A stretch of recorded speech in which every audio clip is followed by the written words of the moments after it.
you may know that I'm a philosophy professor at the University of Georgia. I'm also a member of the Communication Workers of America.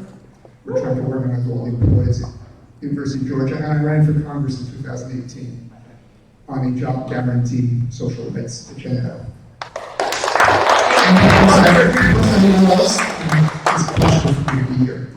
I want to speak about the wide-ranging significance of a job guarantee that I think in many respects is not fully recognized. There is, of course, this counter-narrative that wants to say that a job guarantee is not ground zero of economic independence and security. First, because we can all become entrepreneurs. Entrepreneurship is the basis of economic independence. And this has as its corollary the idea that small business is the real center of our economy and economic growth and employment. We all know the facts say otherwise.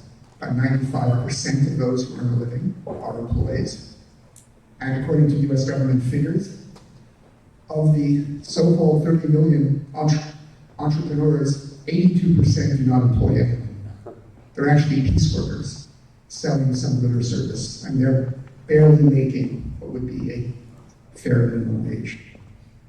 Now, there are others who also want to say that in conditions of low unemployment, the job guarantee is really not that significant. What really matters are wage rates, and one should focus on such things as the living wage. I have a friend who unfortunately recently died, Ron Blackwell. Some of you may know him from the New School. He became the chief economic advisor at the AFL-CIO, and he always felt the labor movement had made a fatal blunder by emphasizing the struggle for a living wage instead of focusing on guaranteed jobs. Because only full employment created by guaranteed jobs allows labor to have a chance to really fight effectively for decent work conditions and pay. Now, obviously, those who are among those select few who are able to try to make a living as an entrepreneur know full well that if they fail, they're back in the situation of all the rest of us, having to rely on their labor power to make it. And indeed, for those of us who are seeking employment, the job guarantee is transformative. It's transformative for all the young people who can avoid the school-to-prison pipeline by knowing they have a job awaiting them. It can put a halt to mass incarceration, both entering prison and returning to prison. And in all respects, of course, it provides a way for those millions of people who are not just unemployed but underemployed to find full-time employment. And of course, it offers all sorts of options for we to mobilize millions of people to get to work doing the things that our community needs. But on the other hand, it is equally transformative for those of us who have employment because it provides us with the tightest of all labor markets, allowing us to be as effective as is possible in fighting for better conditions and better pay. It also gives us the courage to stand up for our rights, to fight against discrimination, to fight against sexual harassment, to know that we're not facing destitution. Now, when we think about a job guarantee, we have to, of course, think about what is the effective minimum wage that it establishes. And it's a fundamental mistake to think of it as a living wage that has only inflation adjustments attached to it. Because if we do that, whatever we think of as a living wage, we are not dealing with the progressive increase in inequality in wages and wealth that has been occurring, as we all know, in the United States and much of the world since the 70s. And if we really want to put the brakes on that and allow everyone to participate in the growing wealth of the nation they belong to, we have to accept as a fundamental principle of the job guarantee and the minimum wage that goes again with it, that it include an adjustment for national productivity gains. And that is a fundamental principle that should never be ignored. Now, equally, we have to recognize that although we may make as many efforts as we can to use the job guarantee to adjust working conditions so that disabled people can find a way of earning a living, there are still many disabled who cannot work. There are retirees who are no longer working. And in the United States and many other places, What is offered to them by Social Security is a poverty income that leaves them prone to food insecurity, homelessness. The average is $1,400 a month for retirees in the US, $1,200 a month for the disabled for Social Security benefits. That's almost as bad as the pauperization of universal basic income, and almost as bad as the living wage of $15 an hour, which is a recipe for poverty and homelessness in almost every American city. Now, if we have these things, we also have to recognize there's another factor. As much as the job guarantee will strengthen the position of employees, the basic inequality between enterprises and employees, exacerbated by the dynamic of competition, which compels firms to grow and consolidate to remain competitive, together with globalization and the rise of the gig economy, all has made it extremely difficult for employees to exercise any kind of empowerment that puts them in a fair position. So we need to also add such things as mandatory collective bargaining in every workplace, including gig employees, and such things as worker co-determination on corporate boards, where 50% could go to elected representatives of employees.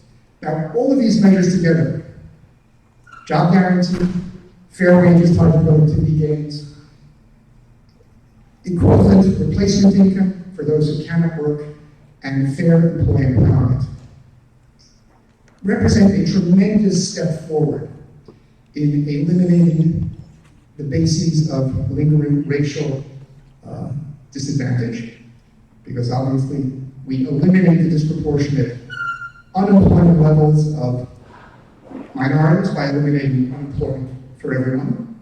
We eliminate the disproportionate percentage of poverty wages of minority communities by eliminating poverty wages entirely. But I think we also have to recognize that these measures are crucial in order for us to resolve our attempt to deal with climate change with the Green New Deal and to deal with the integration crises that are affecting all developed nations. Now, first of all, regarding the Green New Deal, I think it's already been indicated how for the Green New Deal to be both accepted politically and to be administered in a just way, it's crucial that anyone who will lose employment when we shut down the fossil fuel industry should have a guaranteed job awaiting them. And we could sweep the deal by guaranteeing them the same level of wages that they had when they are having to leave that enterprise. Of course, it also provides an opportunity to marshal all of that labor power to at least take a part of the job of making the transition to renewable energy. But one thing that I think needs to be added is the international significance of the job guarantee for this. Because for those of us in the United States, it's becoming pretty, I think, clear that we have to shut down the fossil fuel industry and make the transition by about 2030. But if we do that, that still leaves 85% of fossil fuel production and consumption going on elsewhere. So we have to think about how we can ensure, how we can promote the same kind of transition elsewhere in the world. And a key part of that is to try to promote the implementation of a job guarantee on a worldwide basis, because that will make it possible for transitions to occur in every other nation in a way that can not deprive the people involved in those industries from being able to support themselves and to win political support for them. Now, the issue of immigration has also become a very important factor politically. We all know that it is fueling the rise of a fascist movement internationally in all developed nations. And there is this lie that one hears repeated in the United States that the undocumented immigrants, all virtually 12 million of them, are doing the jobs that Americans don't want to do. Now, it might be true that maybe everyone in this room does not want to do the jobs that undocumented immigrants are doing, but all those jobs were done by people who were legal residents. And those people who no longer do those jobs and ended up being replaced by undocumented immigrants who could be paid less and who could be subjects of wage theft and so forth, they did not necessarily take off on some gravy train. And there is a feeling among many people in that predicament